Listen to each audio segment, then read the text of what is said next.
يا قلبي. كلم الحاج. يا قلبي. ما هي كلم الحاج، هي تقول ده مرمطك.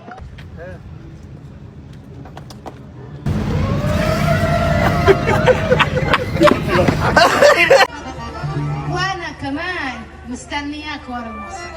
شيرين عبد الوهاب متوترة جدا قبل حفلتها في الكويت، ومفاجأة حضور بناتها. انتشر فيديو لشيرين عبد الوهاب قبل حفلتها اللي أقيمت في الكويت امبارح، وظهرت فيه وهي متوترة جدا وبتحاول تهدي نفسها قبل ما تطلع على المسرح. شيرين اللي معروفة بصدق إحساسها ما أخفتش شعورها ده، وده اللي خلى الجمهور يتفاعل معاها بشكل كبير. والمفاجأة كانت في ظهور بناتها معاها لأول مرة في الحفلة بعد ما كبروا، ووجودهم كان أكبر دعم ليها، وظهورهم وهم واقفين جنبها في الكواليس، وده أكيد كان ليه دور كبير في تخفيف توترها. الحفلة كانت مليانة مشاعر، وشيرين أبدعت كعادتها على المسرح.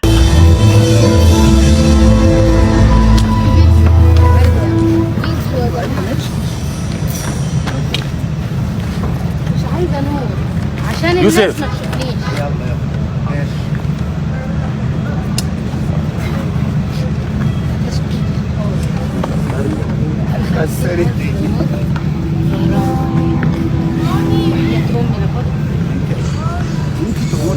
انا مش فايقه، معرفش انا دلوقتي.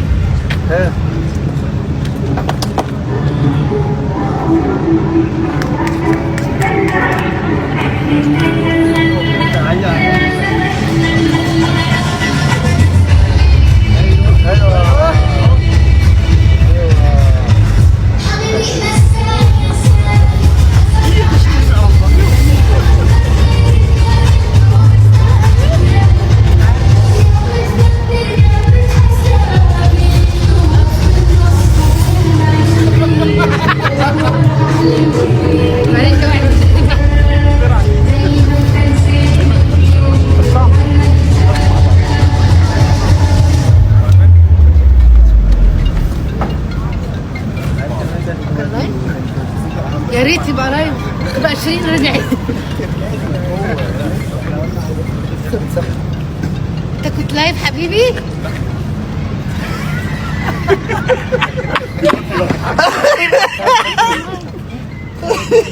يا قلبي. فين المايك المفتوح ده؟ اهو لسه جايب والله يا استاذ، هو والله مفتوح ليه جنبي؟ انت عارف اني بقول كلام اللي اتقال.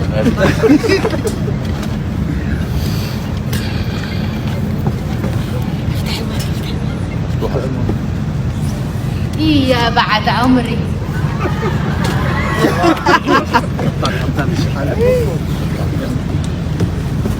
توني طبعا هنا توني.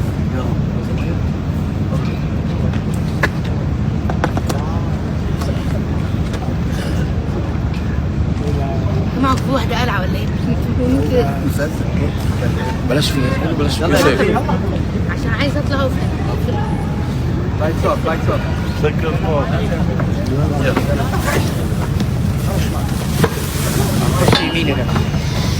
انت هقف هنا مش